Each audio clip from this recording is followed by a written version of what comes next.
Someone asked me the other day if eco-organization was simply an excuse to hold on to clutter and keep trash laying around. Absolutely not.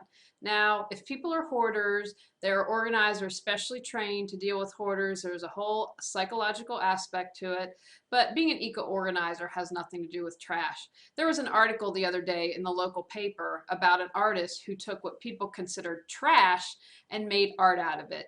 As an eco-organizer, I simply want people to realize that they just don't have to throw everything in the landfill.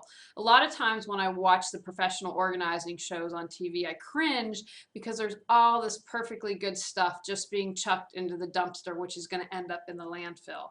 So what I like to try to do, I always recommend to clients, if you wouldn't give it to a friend or family member, or if it's really just trashy, just to let it go. You wouldn't want to give that to anyone. But a lot of times, things that people are willing to let go of and have hanging around the house as clutter are in perfectly good shape. Can they donate it? There's probably a charity out there if someone wants to use it, especially when you're cleaning out your closets.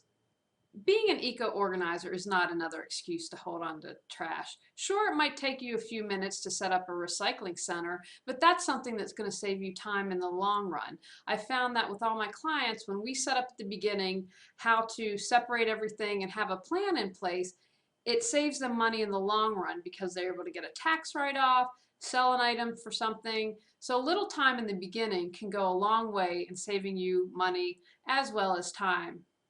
Still think that eco-organization is just about holding on to trash and clutter, please check out my website. You might think differently, healingorganization.com. There I have a lot of wonderful resources for both the Triangle area and West Virginia and across the country, as well as eco-organization tips to get you started. Thanks so much. Julie Seibert, Healing Through Organization.